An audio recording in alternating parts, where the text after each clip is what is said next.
जम्मू कश्मीर के हंदवाड़ा में चल रही मुठभेड़ पर जो बड़ी खबर आ रही है वो आपको बताते हैं। रिहायशी इलाके में छिपे आतंकियों की तलाश के लिए सेना के पैरा कमांडोज को बुला लिया गया है। पैरा कमांडोज ने पोजीशन ले ली है। शुक्रवार को यह मुठभेड़ शुरू हुई थी। कल शाम को सर्च ऑपरेशन के बाद आतंकियों की तरफ से फायरिंग शुरू की गई थी। शुक्रवार को 2 आतंकी मारे गए थे, जबकि हमारे 4 जवान शहीद हो गए थे। सुरक्षा बलों का ऑपरेशन 28 फरवरी को रात 9 बजे से चल रहा है। रिहायशी इलाके होने से सुरक्षा बलों को इस ऑपरेशन को आगे बढ़ाने में दिक्कत भी आ रही है। आतंकी घने रिहायशी इलाके में छिपे हुए हैं। रिहायशी इलाका होने से सेना इस वक्त ऑपरेशन तो चला रही है, लेकिन उसको मुश्किलों का सामना भी करना पड़ रहा है। शुक्रवार को आतंकियों से जो मुठभेड़ शुरू हुई थी वो अब तक जारी है। 2 आतंकियों को ढेर किया गया था, लेकिन अब भी और आतंकी छिपे हुए हैं। पैरा कमांडोज को अब बुला लिया गया है। पैरा कमांडोज ने मोर्चा संभाल लिया है, पोजीशन ले ली है। हंदवाड़ा के घने रिहायशी इलाके में इस वक्त आतंकी छिपे हुए हैं।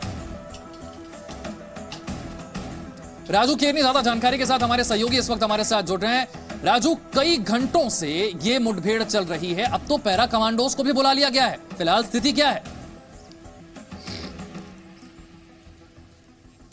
देखिए, पैरा कमांडो को जो इसमें शामिल किया गया है, पहले जो था ये सेना, सीआरपीएफ और लोकल जम्मू कश्मीर पुलिस जो थी उसका ऑपरेशन था, लेकिन अब 60 घंटों से ज़्यादा ये ऑपरेशन जो लंबा खिंच गया है।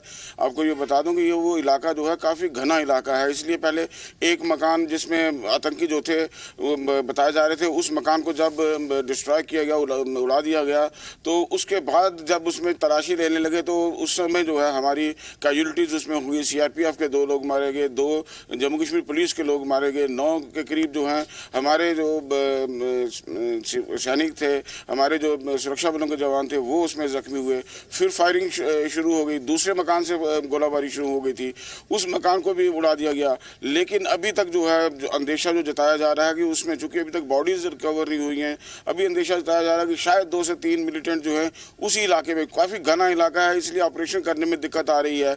और चूंकि उसमें जो है अपना नुकसान काफ़ी हो चुका है, 4 शहादतें हो चुकी हैं, तो ये देखते हुए एक सिविलियन भी उसमें मारा गया, तो ये देखते हुए सुरक्षा बलों के लिए ये ज़रूरी हो गया था कि पैरा कमांडो जो है ये स्पेसिफिक टास्क अपने हाथ में लें और उसके बाद ऑपरेशन करें। तो उम्मीद की जा रही है कि शायद आज शाम तक जो है आज इस ऑपरेशन को कॉल ऑफ कर दिया जाएगा और ऑपरेशन जो है अपने अंजाम तक पहुँच जाए और जो भी उस मिलिटेंट है उस इलाके में उनको जो है फ्लश आउट किया जाएगा, न्यूट्रलाइज किया जाएगा, मार गिराया जाएगा। राजू, आप बता रहे 60 घंटों से ये मुठभेड़ चल रही है, कितने आतंकी अंदर हो सकते हैं अब भी और किस तरह के इनके पास हथियार हैं जिनसे ये फायरिंग लगातार कर रहे हैं?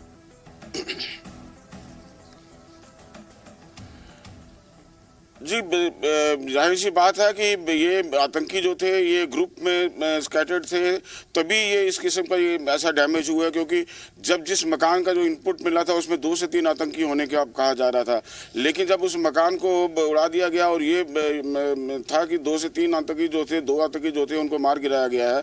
लेकिन उसके बाद जब वहाँ पे सर्च ऑपरेशन जो लॉन्च किए गए तो उसके बाद फिर फायरिंग जो है उस डेब्रिज में से ही फायरिंग जो है शुरू हुई, जिसमें जो है शहादतें हुई और उसके बाद से जो है दूसरे मकान से भी एक फायरिंग शुरू हो गई थी, तो सुरक्षा बलों ने उस मकान को भी उड़ा दिया था।